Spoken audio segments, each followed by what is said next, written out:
बुद्ध धम्म की राह पर चलते हुए कई लोग आगे बढ़ते हैं। इसी के साथ हमारे साथ अभी इस वक्त एक जिन्होंने श्रामणेर की दीक्षा ली है वो भंते हैं, तो उनसे बात करते हैं। कहाँ से आप? हम तेलंगाना आशाबाद जिला कागज नगर परिसर से आए हैं। यहाँ आदरणीय पूज्य भंते कौंडिन्य महाथेरो इनके हस्ते श्रामणेर की दीक्षा लिए हैं और इनके प्रशिक्षण के इसमें हम अच्छे धम्म के जो बातें हैं वो सीख रहे हैं। आम जनमानस को और हमारे दर्शकों को क्या बताना चाहेंगे कि श्रामणेर का मतलब क्या होता है, किस प्रकार से होता है श्रामणेर का जीवन? हाँ, श्रामणेर का मतलब होता है श्रामणेर 10 शील के पालन करते हुए, शीलों का पालन करते हुए धम्म के ज्ञान और शीलों के धम्म के मार्ग पर चलना, अच्छी तरह से सब कुछ अच्छा सीख लेना है, ये इतना मालूम। कुछ दिनों का इसमें लिमिट होता है, किस प्रकार से होता है और उसके बाद क्या भंते बन सकते हैं, किस प्रकार की प्रक्रिया है पूरी? तो श्रामणेर की दीक्षा या तो 8 दिन की, 10 दिन की ऐसी होती है। श्रामणेर चाहे 2 साल, 3 साल, 5 साल, 10 साल श्रामणेर रहते हुए श्रामणेर के बाद उपसंपदा मिलती है, जब भिक्खु बन सकता है।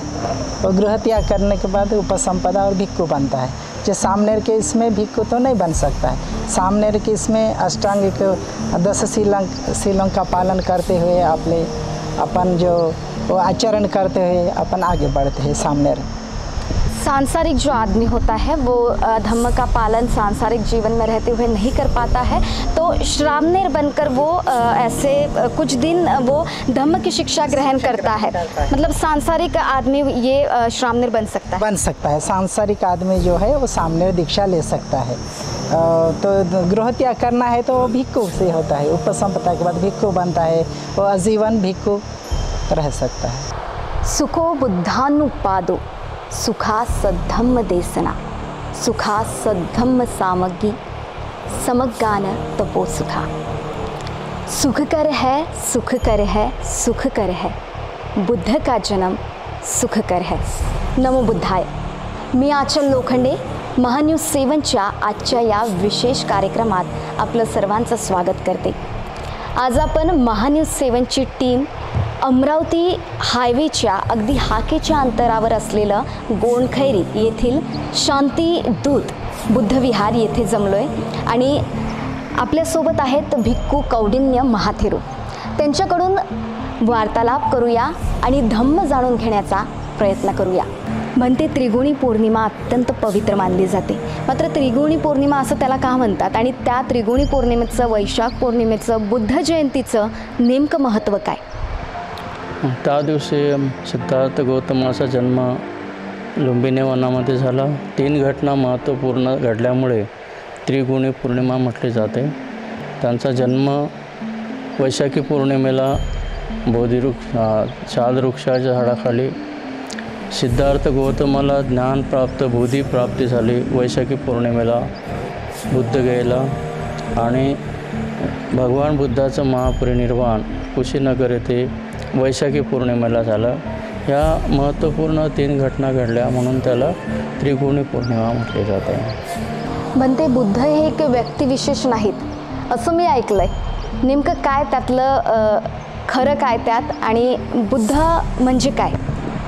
बुद्ध म्हणजे ज्ञानी पुरुष, ज्यांना 4 आर्य सत्याचं ज्ञान, दुःखाचं ज्ञान, दुःखाच्या कारणाचं ज्ञान, दुःखाच्या निवारणाचं ज्ञान, दुःख निवारणाच्या मार्गाचं ज्यांना परिपूर्ण ज्ञान आहे ते बुद्ध। ज्यांनी वैशाखी पौर्णिमेला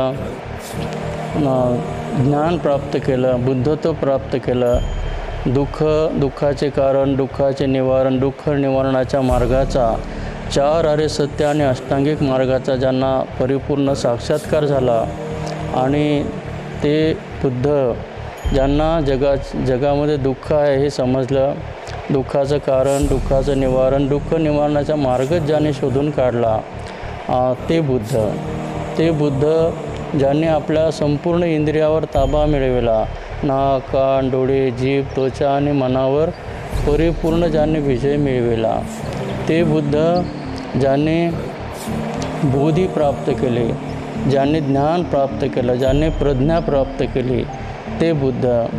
आणि ते बुद्ध व्यक्तिविशेष नाही, एका व्यक्तीसाठी बुद्ध नाहीत. बुद्ध सगळ्या जगाचे मार्गदाते आहेत. बुद्धांनी सगळ्या जगाच्या कल्याणासाठी आपला मार्ग दिला. बुद्धांनी आर्य सत्य आणि जे खरं आहे, दुःख आहे खरं आहे, दुःखाचं कारण आहे खरं आहे, निवारण आहे खरं आहे आणि दुःख निवारणाचा मार्ग आहे हे खरं आहे, सत्य त्यांना समजले आणि तेच सत्य त्यांनी लोकांना समजावून सांगितले. त्यांनी एका व्यक्तीला समजावून नाही सांगितले, हा एका व्यक्तीचा धम्म नाही आहे.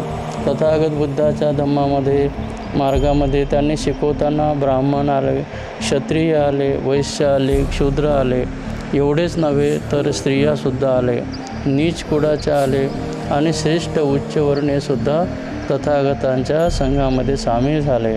आणि तथागतांचा असा अगाध धम्म आहे, सगळ्यांच्या कल्याणाचा आहे, सगळ्यांच्या हिताचा, सुखाचा मार्ग आहे आणि एका व्यक्तीचा नसून तो सर्व जगाच्या कल्याणाचा आहे. म्हणून जगभर बुद्धाची जयंती साजरी केली जाते. म्हणते परिवर्तन हा काळाचा नियम मानला जातो. बुद्ध होऊन गेले, जे भगवान गौतम बुद्ध आहेत ते त्यांना जाऊन 2500 वर्षापेक्षाचा जास्तीचा कालावधी लोटला आहे. त्यांच्या आधीही अनेक बुद्ध झाले असतील, त्यांच्यानंतरही काही बुद्ध होऊन गेले आणि भविष्यात बुद्ध होतील, तर याबद्दल काय सांगाल? भविष्यात बुद्ध होतील तर बुद्धाने असं म्हणतात की धरती हे बुद्धाशिवाय राहत नाही आणि भविष्यात पण असं म्हणतात की मैत्रीय बुद्ध होणारच आहे, पुढे बुद्ध मैत्री बुद्ध येणारच आहे. तसं म्हटलं जाते, सगळीकडे माहितीच आहे, सर्वश्रुतच आहे की पुढे बुद्ध येणार म्हणून. वादातीत हा विषय आहे. भविष्यात क्रांती घडण्यासाठी बुद्धाची गरज आहे आणि बुद्ध येणार, बुद्ध एक मानवजातीतून तयार होणार असं म्हटलं जातं. यात किती सत्यता आहे? बुद्ध मानवजातीतूनच उत्पन्न होतात. बुद्ध पण म्हणाले स्वतः की मी महामाया आणि शुद्धधनाचा औरस पुत्र आहे, मी काही वेगळा अलग ठलग असा व्यक्ती नाही. पण त्यांच्या अंगी जे 32 लक्षणं होते, ज्यांचे अंगी 32 लक्षणं असतात त्यांच्यापुढे 2च गोष्टी असतात. एक तो गृहस्थ जीवनात राहतो, गृहस्थ जीवनात राहून तो फार मोठा सम्राट होतो आणि दुसरं म्हणजे तो बुद्ध होतो, सम्यक संबुद्ध होऊन जगाचा मार्गदाता होतो, जगाला मार्गदर्शन करणारा होतो. म्हणते थोडक्यात बुद्धाच्या धम्माचा सार काय सांगता येईल? बुद्धाचा धम्म म्हणजे नेमकं काय? बुद्धाचा धम्म म्हणजे नेमकं आपल्या वागणुकीतच आहे, जसं आपण आचरणातच धम्म आहे. जसं धम्म म्हणजे काय, बुद्ध आणि धम्मग्रंथात सांगितले, बाबासाहेबांनी लिहिलेलं आहे. धम्म म्हणजे जीवनसूचिता राखणे. जीवनसूचिता म्हणजे काया, वाचा आणि मन. कायाचे कर्म, कायाने हत्या करू नये, चोरी करू नये, व्याभिचार करू नये, वाचेने बेळत बळबळ करू नये, कठोर बोलू नये, खोटं बोलू नये, वाचेने निंदा करू नये आणि मनाने राग, द्वेष, मोह निर्माण करू नये. हे काया, वाचा, मनाचे कर्म, याला चित्ताची शुद्धता म्हणतात. दुसरं आहे की प्राप्त करणे, जीवनात पूर्णता साधणे म्हणजे धम्म. बऱ्याच लोकांना असं वाटतं आपल्या जीवनामध्ये आपण पूर्ण झालो, आपला पत्नी आली की आपल्या जीवनात पूर्णता आले, पोरबाळ झाले पूर्णता आले, आपल्या परिवारामध्ये घर झालं, बंगला झाल्या, गाड्या झाल्या आणि आपल्याला सगळं सुखी संपन्न व्यक्ती आहे.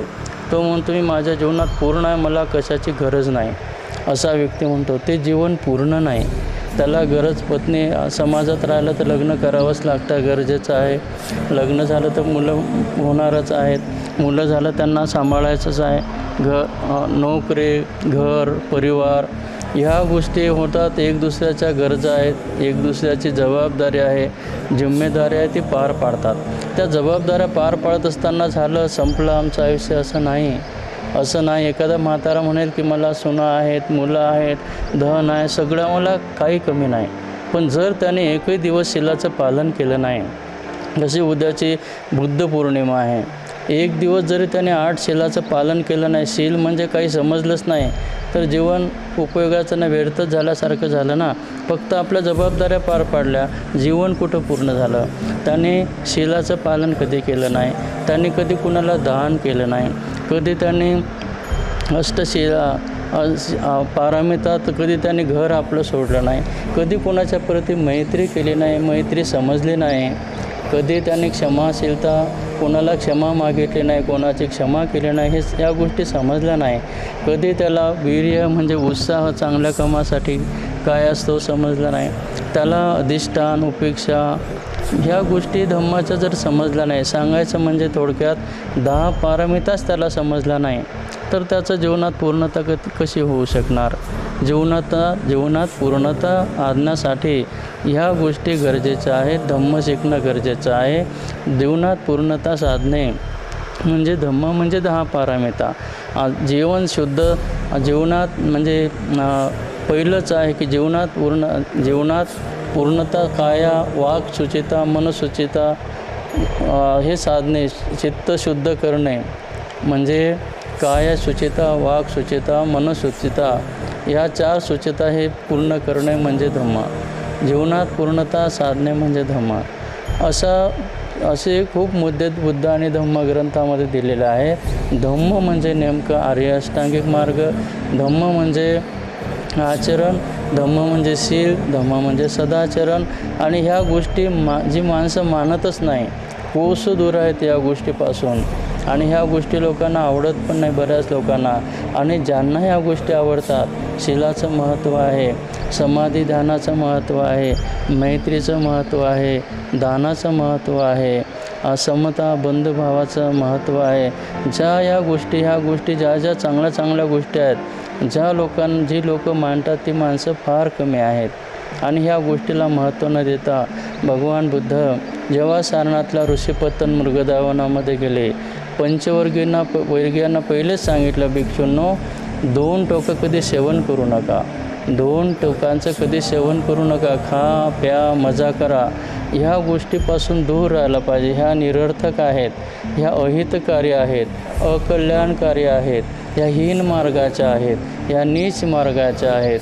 ह्या गोष्टी आपल्याला कल्याणकारी नाही आहेत.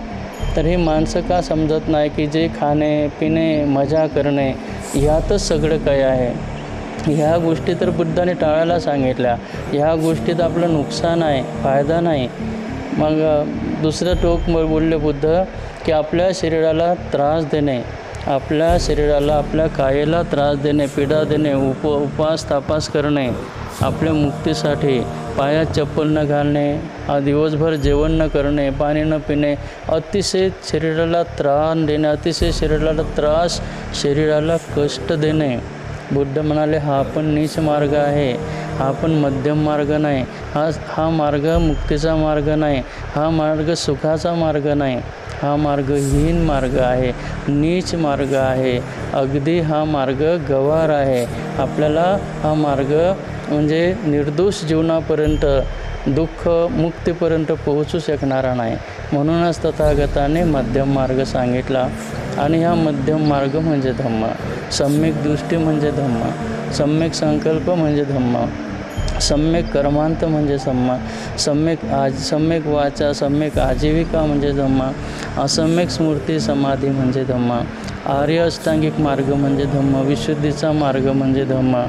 आणि जिथे ज्या चांगल्या गोष्टी आहेत, ज्या चांगल्या गोष्टी आपल्या हिताच्या आहेत, लोकांच्या हिताच्या ज्या गोष्टी आहेत, ज्या घराच्या परिवाराच्या हिताच्या आहेत, स्वतःच्या हिताच्या आहेत, समाजाच्या हिताच्या आहेत, आपल्या देशाच्या आपल्या जगाच्या कल्याणाच्या गोष्टी आहेत, त्या गोष्टी धम्माच्या आहेत आणि त्याच गोष्टी बुद्धाच्या आहेत.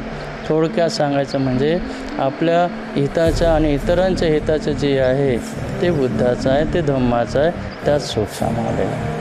म्हणते बुद्ध जाऊन 2500 वर्षापेक्षा जास्तीचा कालावधी लोटला आहे. 21व्या शतकात आपण पदार्पण करतोय, 21व्या शतकात आपण वावरतोय. 2024चं हे वर्ष सुरू आहे. आताच्या परिस्थितीत सामाजिक, राजकीय, धार्मिक आणि सांस्कृतिक प्रत्येक क्षेत्रात बदल जाणवतोय. हा बदल काही प्रमाणात चांगला म्हणता येईल, काही प्रमाणात वाईट म्हणता येईल. वर्तमान जी परिस्थिती आहे ती एक चंगळवादाचं स्वरूप मिळाल्यासारखं लोकांना जाणवतंय. या परिस्थितीत बुद्धाचे विचार या वर्तमान परिस्थितीत किती उपयोगी आहेत आणि भविष्यात किती उपयोगी असणार आहेत आणि मानवजातीच्या कल्याणासाठी बुद्धाचे विचार त्यांना मानवजातीला कसे तारू शकतील, काय सांगाल? सगळ्यात महत्त्वाचं म्हणजे की जे आताची परिस्थिती आहे संस्काराची, तर ते घरी आईवडिलांवरच संस्कार नाही तर मुलांवर काय संस्कार होतील. म्हणून आईवडिलांनी जसं आता शाळेत जातात मुलं, तर पहिले सर आईवडिलांची परीक्षा घेतात आणि आईवडील किती शिकलेले आहेत, ते मुलांना किती सांगू शकतील, किती सांभाळू शकतील, त्यांची परीक्षा घेतात. मग त्यांनी पण मुलांना शिकवायला पाहिजे असं त्यांचं विचार असतात की असं सुरूच आहे. मग आपल्या धम्माचं पण तसंच आहे ना. जर आपल्याला त्या आईला आई शीलवान असेल, तिला शील समजलं असेल, समाधी समजली असेल, प्रज्ञा मैत्री समजली असेल, तर ते आपल्या मुलांना सांगेल. आणि त्यांच्या घरात जर धार्मिक घर असेल, त्यांच्या शेजारचे धार्मिक होतील, शेजारी धार्मिक असतील, समाज धार्मिक होईल, समाज धार्मिक असेल तर सगळं आपला परिसर धार्मिक होईल, आपला देश धार्मिक होईल. म्हणून हे धम्माचे विचार या काळामध्ये रुजवणं फार गरजेचं आहे. घराघरातमध्ये धम्माचा प्रचार करणं गरजेचं आहे. घराघरामध्ये तथागतांचा आर्य अष्टांगिक मार्ग, आर्य सत्य, 10 पारमिता अगदी रुजवणं फार गरजेचं आहे. आणि आपण एक दुसऱ्याला कोणी समजून घ्यायला तयार नाही. कारण काय आहे, जिथं धम्म नाही तिथं कोण समजून घेणार. एक दुसऱ्याची गोष्ट समजून घेत नाही. कारण की तो म्हणतो मोठा मी आहे, ती म्हणते मोठा मी आहे. मुलं म्हणतात आम्ही मोठं, आम्हाला खूप नॉलेज आहे, आईवडिलांना काहीच नाही. आईवडील म्हणतात मुलांना काय अक्कल आहे. पत्नी म्हणते पतीला अक्कल नाही, पती म्हणतो पत्नीला अक्कल नाही. घरात एक दुसऱ्याला सगळे हुशार, सगळे श्रेष्ठ समजतात. म्हणजे हे का असं होत आहे? कारण की ते बुद्धाला श्रेष्ठ नाही समजत, ते बाबासाहेबाला समजत नाही. पण जी माणसं घरातली बाबासाहेबाला श्रेष्ठ समजतात हे बाबासाहेबांचे विचार आहेत. बुद्धाला श्रेष्ठ समजतात हे बुद्धांचे कर्तव्य, पत्नीचे कर्तव्य बुद्धाने सांगितले ते मी आचरण करते, पतीचे कर्तव्य बुद्धाने सांगितले ते मी आचरण करते, मुलाचे कर्तव्य जे बुद्धाने सांगितले ते मी आचरणात आणतो. जे पती पत्नीचे, गुरुचे कर्तव्य गुरु पार पाडतात, शिष्याचे कर्तव्य शिष्य पार पाडतात. आपापल्या जबाबदाऱ्या, आपापले कर्तव्य धम्माच्यानुसार पालन करणारी माणसं जोपर्यंत होत नाही तोपर्यंत थोडं असं अडचणीत आहेत. जेव्हा ही माणसं धम्माला मानतील, महत्त्व देतील, स्वतःला महत्त्व न देता मी खूप शहाणा आहे, मी खूप हुशार आहे, मला खूप सगळं करते, मग बुद्ध आणि धम्मा ग्रंथामध्येच आहे पत्नीचे कर्तव्य जे आहेत ते तू पालन करते का, पतीचे कर्तव्य पालन करतात का, आईवडिलांचे मुलांचे कर्तव्य पालन करतात का. जे आपल्या कर्तव्याला जबाबदार, जे जबाबदारी आहे, जे कर्तव्य आहेत त्यालाच मानत नाही तोपर्यंत तर असंच चालणार. म्हणून घराघरामध्ये धम्म रुजवण्यासाठी आर्य अष्टांगिक मार्गाने चालणं फार गरजेचं आहे. प्रत्येक पौर्णिमेला अष्टशील उपवास करणं गरजेचं आहे. कुठेतरी आपण कुणाला तरी मानलं पाहिजे ना. आपण बौद्ध म्हणून असं मिरवल्याने नाही चालणार. आपण बौद्ध आहो, आपण धम्माची माणसं आहोत, तर धम्माचं केल्याने आपण आपल्या घरात सुख शांती मिळेल. जोपर्यंत आपल्या घरात सुख शांती नाही दुसऱ्याच्या घरात नाही होणार. म्हणून या जगामध्ये भगवान बुद्धांच्या विचारांची गरज आहे. म्हणजे आर्य अष्टांगिक मार्गाची गरज आहे, आर्य सत्याची गरज आहे. जी लोक ध्यानाला मानत नाहीत तर ते नाही मानत तर नाही मानू दे, पण जी लोक मानतात त्यांनी तर ध्यानाला मानायला पाहिजे. नाही मानणारे पण मानतील. ध्यान म्हणजे आपलं चित्त एकाग्र होण्यासाठी, मन स्थिर होण्यासाठी ध्यान आहे. आणि जी माणसं ध्यान करत नाही त्यांना मैत्री पण नाही करत. आपण इतरांना स्वतःला मैत्री कशी द्यायची. दिवसभर जर माणसाला राग आला तो रागातच झोपणार, राग करत करत झोपणार, झोप लागणार नाही. मैत्रीचं फळ काय, जो मैत्री करेल, स्वतःला मैत्री देईल, इतरांना मैत्री देईल तर मैत्रीचा पहिलाच फायदा आहे की झोप मैत्री देणाऱ्याला झोप सुखाने लागते, झोप सुखाने उघडते, वाईट स्वप्न पडत नाही. असे मैत्रीचे 11 फायदे आहेत. ध्यानाचे फायदे आहेत. ह्या गोष्टी ज्या आहेत या बिना औषधाच्या आपल्याला सुख निर्माण करणाऱ्या आहेत. आणि म्हणून आपल्या समाजामध्ये आताची परिस्थिती एवढी आहे की धम्माच्या गोष्टी मानून घ्यायचा तयार नाही, ऐकायला तयार नाही. घराघरात सुख शांती का नाही? कारण सगळी लोक मी मोठा म्हणत आहेत. जेव्हा म्हणतील धम्म मोठा आहे, बुद्ध मोठे आहेत, बुद्धांचे विचार मोठे आहेत, आम्ही बुद्धाच्या विचाराने चालतो. तर बुद्ध काय म्हणाले की ज्या घरात पती पत्नी एका विचाराचे आहेत त्या घरात देवता रमण करतात. ज्या घरात पती पत्नी एका विचाराचे आहे, मुलं एका विचाराचे, आईवडील एका विचाराचे आहेत, त्या घरात तर सुखशांती आज पण आहेत. जी माणसं घरात धम्माचं आचरण करतात त्या घरात सुखशांती आहे. मग त्या देशात पण सुखशांती राहणार ना. ज्या देशाची माणसं धम्माचं आचरण करतील त्या देशात पण सुखशांती राहील. म्हणून आवश्यक आहे धम्म समजून घेणे, धम्म शिकणे आणि धम्माला प्रमुख मानणे, धम्माला महत्त्वाचं स्थान देणे, चांगल्या गोष्टीला महत्त्वाचं स्थान देणे, चांगल्या गोष्टी शिकणे, चांगल्या गोष्टी आचरणात आणणे आणि त्या पुढे नाही हे तर फार मोठं आहे. यामुळे धम्म आपला पुढे जाणार आहे. म्हणते परदेशात बुद्ध धम्माचा प्रसार झाला आहे. अनेक राष्ट्र बौद्ध राष्ट्र म्हणून प्रख्यात आहेत. भारताच्या बाबतीत जर आपण विचार केला तर इथे अखिल मानवजातीला, शोषित पीडित जनतेला बौद्ध धम्म सांगण्याचं कार्य किंवा धर्मांतरण करण्याचं कार्य जर म्हटलं तर सर्वप्रथम नाव समोर येतं डॉक्टर बाबासाहेब आंबेडकरांचं. भारतात बुद्ध धम्माचा प्रचार बुद्धाच्या नंतर सम्राट अशोकांच्या नंतर प्रसार करण्याचा आणि धर्मांतरित लोकांना करण्याचा, बुद्ध धम्म सांगण्याचा, समजावण्याचा प्रयत्न डॉक्टर बाबासाहेब आंबेडकरांनी केला आहे. कशा पद्धतीनं तुम्ही डॉक्टर बाबासाहेब आंबेडकरांचं योगदान विशद कराल? बाबासाहेबांच्या योगदानाबद्दल काय बोलायचं, सगळ्यांनाच माहीत आहे. बाबासाहेब होते. बाबासाहेब म्हणूनच तर बाबासाहेब 10 पारमिता पाळत होते म्हणून बोधिसत्व म्हणण्यात आलं त्यांना. सगळ्यांनाच बोधिसत्व थोडी म्हणतात. आणि बाबासाहेबांच्या कार्याबद्दल तर किती सांगितलं तरी कमीच आहे. पण बाबासाहेबांचे एक स्वभाव, जसं सिद्धार्थ गौतमाचा स्वभाव कसा होता, शांत होता, झाडाखाली बसायचं, ध्यान करायचं, सगळ्यांना मैत्री द्यायचा, हा स्वभाव होता. बाबासाहेबांचा स्वभाव लहानपणी जरी खोडकर होता पण तरी त्यांच्या स्वभावात त्यांच्या विद्वत्ता झळकत होती. प्रत्येक गोष्ट ते विचारायचे की माझे केस न्हावी का कापून देत नाही, मला पाण्यासाठी विचारा का, मला पाणी का देत नाही, मला शाळेत बसू का देत नाही, लोक मला दूर का करतात, हे प्रश्न त्यांना पडायचे. जसे सिद्धार्थ गौतम पण विचारायचे. आपण मनुष्य असून मनुष्याने मनुष्याची पिळवणूक करावी हे कितपत सत्य आहे, असं सिद्धार्थ गौतम पण विचारायचे. तर त्यांची आई यशोधरा महाप्रजापती म्हणायची, मावशी, की हा त्यांचा धर्मच आहे, क्षत्रियाचा धर्मच आहे, त्यांनी लढलं पाहिजे. मग ते परत विचारायचे, ते निरुत्तर व्हायचे. तसं बाबासाहेब लहान असताना प्रश्न विचारायचे रामजी बाबाला की हे आमची व्यवस्था अशी कशी आहे, आम्हाला पाणी देत नाही, शाळेत जाऊ देत नाही, बाहेर बसवतात, आमच्यावर माणसंच असून माणसं अन्याय का करतात.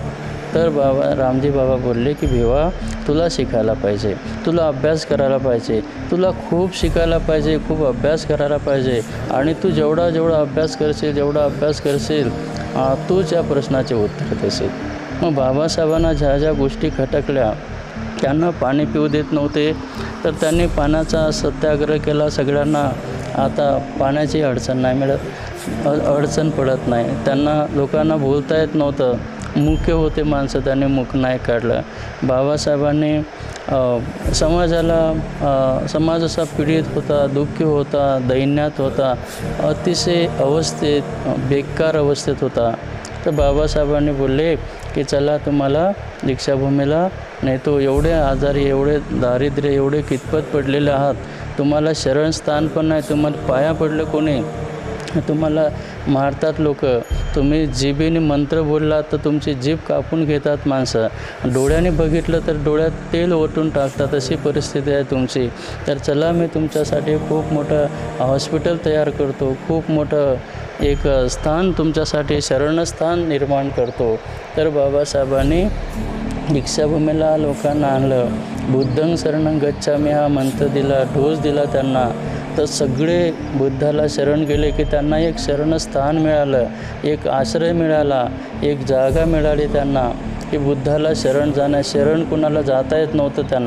त्यांना कुणाच्या पाया पडता येत नव्हतं, कुणाला बघता येत नव्हतं, कुणाचे मंत्र उच्चारता येत नव्हते. आणि आज बाबासाहेब आंबेडकरांच्यामुळे ही माणसं बुद्धं शरणं बोलायला लागली. ही मूर्त्या, बुद्धांच्या मूर्त्या घेऊन अतिशय चांगल्या प्रकारे त्यांची पूजा करायला लागली, त्यांच्या विचारांची पूजा करायला लागली, त्यांचे विचार जीवनात उतरायला लागले. धम्मं शरणं गच्छामी बाबासाहेबांनी सांगितलं, या धम्मं शरणं गच्छामी, धम्माला शरण जा. म्हणजे चांगल्या गोष्टी जीवनात ज्या ज्या चांगल्या गोष्टी आहेत त्या चांगल्या गोष्टीला शरण जा. आणि संघं शरणं गच्छामी हा तथागतांचा भिक्खू संघ शरण मार्गाने जाणार आहे, ज्ञानाच्या मार्गाने, न्यायाच्या मार्गाने जाणार आहे. दान देण्यास, दक्षिणा देण्यास, अवंचार भावंचार करण्यास योग्य आहे. एवढेच नव्हे तर शोधापन्न त्याचं फळ जाणारा, सकृतागामी अनागामी त्याचं फळ जाणार आहे. या आणि संघाला शरण जा. एवढं बाबासाहेबांनी बुद्ध, धम्म आणि संघ 3 रत्न दिले. महान उपकार समाजावर केले, 3 रत्न दिले. बुद्ध म्हणतात 2 लोकांचे फार मोठे उपकार असतात. जी माणसं आपल्याला धम्माच्या मार्गाने शरण देतात त्यांचे उपकार, आणि जी त्या धम्माचं ज्ञान देतात त्यांचे उपकार अनगिनत असतात, असंख्य असतात, न पिटणारे असतात. आता हे बाबासाहेबांच्या समाजावर फार मोठे उपकार आहेत. 3 रत्न दिले, बुद्ध, धम्म आणि संघ.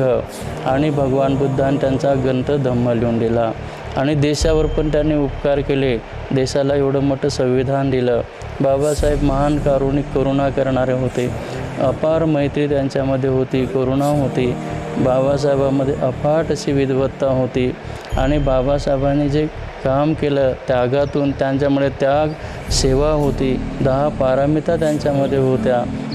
आणि त्यांनी आपल्या परिवाराकडे लक्ष न देता, आपल्या बँक बॅलन्सकडे, पैशाकडे लक्ष न देता, आपल्या शरीराकडे लक्ष दिलं नाही, आर्थिक स्थितीकडे आपलं लक्ष दिलं नाही, आपल्या स्वतःच्या आरोग्याकडे त्यांनी लक्ष दिलं नाही. एवढं समाजाकडे लक्ष दिलं, समाजाला झोकून दिलं, समाजच माझं सगळं काही आहे. आणि असे एकमेव बाबासाहेब होते की त्यांनी संपूर्ण आयुष्य समाजासाठी खर्च करून आज समाजाला चांगले दिवस दाखवले. ते बाबासाहेब, त्यांच्या योगदानाबद्दल किती आपण बोललो, रात्रंदिवस आपलं आयुष्य संपेपर्यंत जरी बोललो तरी कमीच आहे. एवढं बाबासाहेबांचं योगदान आहे. म्हणून बाबासाहेबांचे उपकार अनंत आहेत, असंख्य आहेत, न पिटण्यासारखे आहेत. पण ज्या आमच्या बांधवांना, समाज बांधवांना माहिती नाही बाबासाहेबांच्याबद्दल, त्यांनी बाबासाहेबांचं साहित्य अवश्य वाचायला पाहिजे. डॉक्टर बाबासाहेब आंबेडकरांचं स्वप्न होतं प्रबुद्ध भारत निर्माण करण्याचं. या प्रबुद्ध भारत निर्माण करण्याच्या प्रक्रियेसाठी स्वतः भिक्खू संघाचं, सामान्य नागरिकांचं, समाजसेवकांचं, तळागाळातील समस्त जनतेचं काय कर्तव्य आहे आणि कशा पद्धतीनं ते स्वप्न साकार करता येईल, काय सांगाल? प्रबुद्ध भारत करण्याचं जे स्वप्न आहे बाबासाहेबांनी तर भरपूर काय केलं. आणि भिक्खू संघाचं कर्तव्य आहे की भिक्खू एकटा काही करू शकत नाही. भिक्खू हा समाजाचा घटक आहे. समाजाने भिक्खूंना जर साथ दिली, समाजाने भिक्खूला त्याच्या शिक्षणासाठी असं नाही ना की चिवर घातला आणि निघाला आणि पाया पडले आणि आशीर्वाद दिला झालं भलं, असं तर नाही होऊ शकत. एवढं तर भिक्षूने आशीर्वाद दिला आणि झालं तुमचं भलं, असं नाही होऊ शकत. आणि भिक्षू असा नाही आहे, भिक्षू विद्वान असायला हवा.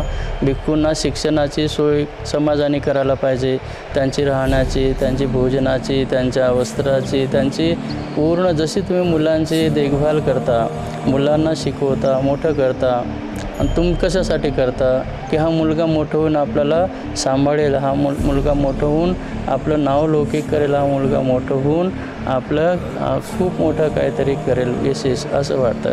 तसंच भिक्षूच्याबद्दल जर आपले अपेक्षा आहे की भिक्षूंनी समाजासाठी काय करायला पाहिजे, झटायला पाहिजे, तसं भिक्षूला आपण तयार करायला पाहिजे. भिक्षूंसाठी राहण्याची सोय, वाचनालय, पुस्तकं, त्यांच्यासाठी ज्या आवश्यक गोष्टी आहेत त्या आपण पुरवायला पाहिजे समाजाने, आणि समाजाने पुरवून त्या भिक्षूला पुढे न्यायला पाहिजे. थोडं चुकलं तरी त्यांना समजावून सांगून पुढे न्यायला पाहिजे, चुकलं थोडं पुढे न्यायला पाहिजे. आणि जी माणसं जे आताही बरेच माणसं उपासक असे आहेत ते भिक्षूंच्यासाठी खूप झटतात, खूप त्यांच्यासाठी मुलासारखं त्यांच्यावर प्रेम करतात आणि खूप झटतात आणि पुढे नेतात. पण असे खूप कमी भिक्षू आहेत, कमी उपासक आहेत, ते भिक्षूला पुढे नेण्यासाठी धसतात. आणि भिक्षू पण आपलं काम करतात बरोबर, त्यात उपासकांनी साथ दिली पाहिजे. उपासक पण आपल्या पद्धतीने कामं करतात. बरेच उपासक असे आहेत की त्यांच्या संघटना आहेत, UPSCच्या परीक्षेसाठी मुलांना तयार करतात, अधिकारी बनवतात आणि ते पुढे नेतात. धम्म पुढे नेणे, समाज पुढे नेणे म्हणजे नेमकं काय? त्यांच्यात आर्थिक उन्नती झाली पाहिजे, बौद्धिक उन्नती झाली पाहिजे त्यांच्यामध्ये, आणि त्यांच्यामध्ये सगळ्या गोष्टी डेव्हलप झाल्या पाहिजे. हेच म्हणजे धम्म आहे. दुसरं काय, फक्त आपण पाया पडलं आणि आपण प्रणाम केला आणि निघून गेलं झालं, आणि आपल्या घरी लग्न आहे तर भिक्षूला बोलवलं, आपल्या घरी गृहप्रवेश आहे, आपल्या कामानिमित्ताने आपण भिक्षूला बोलवतो आणि बाकी त्याच्याकडे दुर्लक्ष केलं जाते की हा समाजाचा कोण आहे, भिक्षू म्हणजे आहे कोण आणि हे करतात काय, कोणाला माहीत नाही. तर म्हणून भिक्षू हे धम्म टीचर आहे, धम्म शिकवणारे आहेत. तर धम्म शिकवणाऱ्या भिक्षूला धम्मासारखं तसं समाजाने ठेवलं पाहिजे. त्यांच्या अभ्यासाची सोय, निवासाची सोय, त्यांची ज्या गरजा आहेत त्यांच्या औषध पाणी सगळे सोय जर आपण सगळ्यांनी समाजाने केली तर असे भिक्षू तयार होतात की सांगायलाच नको. जे भिक्षू जे वाणी बोलतील ते सत्यवाणी असणार, आणि जे भिक्षू बोलतील त्याला तर लाखो हजारो लोक, 10-10 हजार लोक, भिक्षूंचा एक भिक्षू 10-10 हजार लोकांना प्रवचन देऊ शकेल एवढी भिक्षूची वाणी मधुर आहे, बुद्धाची वाणी आहे, त्याचा आपण अंत लावू शकत नाही. पण तशा पद्धतीने समाजाने केलं पाहिजे, करायला पाहिजे, तर आपला धम्म नक्कीच पुढे जाते. भिक्षू आणि उपासक, भिक्षू भिक्षुणी, उपासक उपासिका हे 4च घटक असे आहेत जे धम्माला पुढे नेऊ शकतात. आणि त्यांना शिकण्याची, त्यांच्या प्रशिक्षणाची आणि त्यांच्या ज्या गरजा आहेत त्या पुरवण्याची फार मोठी गरज आहे. एवढं जर काम केलं तर आपण नक्कीच बौद्ध धम्माचा प्रचार, बाबासाहेबांचं नाव आपण पुढे नेऊ शकतो. मघाशी सांगितल्याप्रमाणे बुद्ध पौर्णिमा, त्रिगुणी पौर्णिमा, बुद्ध जयंती, बौद्ध बांधव आणि सगळे धम्माला मानणारे, धम्माचं पालन करणारे सगळे बांधव एक उत्साहानं साजरा करतात. ही बुद्ध जयंती कशा पद्धतीनं साजरी केली पाहिजे, काय सांगाल? तर उत्साहाने साजरी केली पाहिजे. जसा उत्साह साजरा करतात तशाच उत्साहाने साजरी केली पाहिजे. पण सगळ्यात मोठा उत्साह आहे. एक वेळेस राजा अशोक सम्राट याने आपल्या राण्यांना म्हटलं की तुम्ही सगळ्या नटून थटून सजून धजून या, मला तुम्हाला एक बक्षीस द्यायचा, एक हिरा द्यायचा की जी सुंदर अतिशय चांगल्या प्रकारे नटून येईल, तिला मला बक्षीस द्यायचं आहे. मग सगळ्या राण्या आपापल्या पद्धतीने नटून थटून येतात. पण एक राणी असते तर ती एक कोपऱ्यात बसलेली असते, ती काही सजून धजून येत नाही, साधी असते. मग राजा तिला विचारतो, तू सगळ्या राण्या नटून आला, तू का नाही नटून आलीस? तर म्हणतो, महाराज मला महाराजांचं माहीत आहे कशाचं नटणं थटणं असते, तर मला उपवासात आहे, मी अष्टशिलाचं पालन करते आणि मी माहीत आहे राजाला चारित्र्याचा शृंगार आवडतो, शिलाचा शृंगार आवडतो. मग राजाने तिला बक्षीस दिलं. बुद्ध जयंती कशी मांडता त्याच्यापेक्षा आपली मनस्थिती कशी आहे. जर आपल्या मनात राग नाही, द्वेष नाही, आपली सगळी माणसं मैत्रीने भरलेली आहे, आपला सगळा समाज आहे, सगळ्या समाजाची मनं अगदी मैत्रीयुक्त आहेत, कोणाच्या मनात राग नाही, कपट नाही, द्वेष नाही, काहीच नाही, अशी जर माणसं आपली जुळलेली आहेत, ती बुद्ध जयंती सर्वात चांगली. ती बुद्ध जयंती सगळ्यात चांगली की सगळे लोक, बरीच लोक असे आहेत की जे संध्याकाळचे जेवणाचे व्यवस्था करतात, जागोजागी आपले संध्याकाळचे जेवणाचे स्टॉल लावतात. बुद्ध पौर्णिमेच्या दिवशी अष्टशिलाचं पालन करायला पाहिजे, ठरलेलंच पाहिजे की बुद्ध पौर्णिमेच्या दिवशी आमच्याकडे कोणीच असं 12च्या नंतर भोजन करणार नाही. कुठल्याही ठिकाणी, सार्वजनिक ठिकाणी 12च्या नंतर भोजनाचे स्टॉल लावल्याच जाणार नाही, कोणी देणार नाही संध्याकाळचं भोजन. 12 जे काही दिलं जाईल 12च्या आतमध्येच भोजनदान केलं जाईल, सगळ्यांना दिलं जाईल. म्हणजे अशी पौर्णिमा असते भिक्षू संघ येतात, भिक्षू आपल्या परीने आपल्याला जसं शक्य होते. बाहेर देशात श्रीलंकेला, थायलंडला, बर्माला बाहेर देशात खूप चांगल्या प्रकारे बुद्ध जयंती साजरी केली जाते. आपल्या देशात आपापल्या पद्धतीने जयंती साजरी करतात, पण 14 एप्रिल जशी बाबासाहेबांची जयंती थाटामाटात साजरी करतात तशी बुद्धाची जयंती साजरी का करत नाही? कारण याच्यात नाच गाणे आणि असलं काही चालत नाही. त्याच्यामुळे लोक बुद्ध जयंतीला पुढे येत नाही. म्हणून उपवासात आपल्याला शीलाचं पालन करण्याचं शिकवते, आपल्याला चांगलं मनुष्य बनवण्याचं शिकवते. हा धम्म आपल्याला एक चांगला मनुष्य, चांगला गृहस्थ, चांगला व्यक्ती बनवणारा शिकवते. ही पौर्णिमा यासाठी अशी साजरी करायला पाहिजे. त्यामध्ये आचरण असलं पाहिजे, मैत्री करुणा असले पाहिजे, अष्टशिलाचं पालन असलं पाहिजे. असं हे पौर्णिमेला ह्या आचरणाला महत्त्व दिलं पाहिजे. आपण ती कशी साजरी करता सगळ्यात मोठं आहे की आचरण असलं पाहिजे. त्यामध्ये ज्यामध्ये आचरण आहे ते सगळ्यात मोठं सुंदर असं काम होते. नक्कीच भंते, मुलाखतीच्या अगदी शेवटच्या टप्प्यात आपण आहोत. अखिल मानव जातीला त्यांच्या सुखासाठी, लोककल्याणासाठी बुद्धाच्या धम्माचा एक संदेश काय द्याल? तर अखिल मानवाला तर हाच संदेश आहे की तथागतांचा बुद्ध जे आर्य सत्य आहे, 4 आर्य सत्य आणि आर्य अष्टांगिक मार्ग हे जर सविस्तर कोणी वाचेल, सारखं वाचेल, त्याचं सारखं मनन चिंतन करेल. बुद्धाने तर म्हटलेलंच आहे की भिक्षूंनो जा चरत भिक्खवे चारिकं बहुजन हिताय बहुजन सुखाय लोकानुकंपाय अत्ताय हिताय सुखाय देव मनसानं. बुद्ध म्हणतात आदि कल्याण, मध्य कल्याण, पर्यवसान कल्याण. जो मार्ग तथागतांचा सुरुवातीलाही कल्याणकारी आहे, मध्य कल्याणकारी आहे आणि अंत्यसुद्धा कल्याणकारी आहे. तर हाच मार्ग तथागतांचा श्रेष्ठ आहे. आर्य अष्टांगिक मार्ग, आर्य सत्य, आर्य अष्टांगिक मार्ग, 10 पारमिता हे वारंवार वाचायला पाहिजे, समजून घ्यायला पाहिजे, जीवनात उतरवायला पाहिजे. हेच आपल्याला पुढे नेऊ शकते. हाच मार्ग तथागतांचा एकमेव आहे. ठीक आहे. तुम्हा सर्वांची भली हो, सर्वांचे कल्याण हो, सर्वांचे मंगल हो, सर्व सुखी हो, कोणीही दुःखी न राहो. भवतु सब मंगलं, भवतु सब मंगलं, भवतु सब मंगल. आणि अशा पद्धतीनं आपण महान्यूज 7च्या टीमद्वारे आपल्या सगळ्या समस्त मानवजातीला आणि समस्त महान्यूज 7च्या दर्शकांना बुद्धाच्या धम्माचा सार सांगण्याचा, बुद्धाचा धम्म सांगण्याचा हा प्रयत्न केला आहे. बुद्ध जयंतीच्या पर्वावर हा प्रयत्न केला आहे आणि भंतेंकडून हा धम्म जाणून घेणं म्हणजे एक पुण्यमय एक कार्यच म्हणता येईल. बुद्धाच्या विचाराची या वर्तमान स्थितीत, भविष्यात आणि अनेक जोपर्यंत ही जीवनसृष्टी आहे तोपर्यंत बुद्धाच्या धम्माची, नियमांची, अटी शर्तींची, जी धम्म म्हणजे जीवन जगण्याचा जो मार्ग आहे त्याची आवश्यकता राहीलच. हे त्रिकाल सत्य आहे आणि आपणही बुद्धाच्या धम्माच्या मार्गावर मार्गस्थ व्हावं अशी विनंती आणि अपील महान्यूज 7 करते. नमो बुद्धाय. महान्यूज 7साठी कॅमेरा पर्सन आदित्य सोनटक्केसह आचल लोखंडे, नागपूर.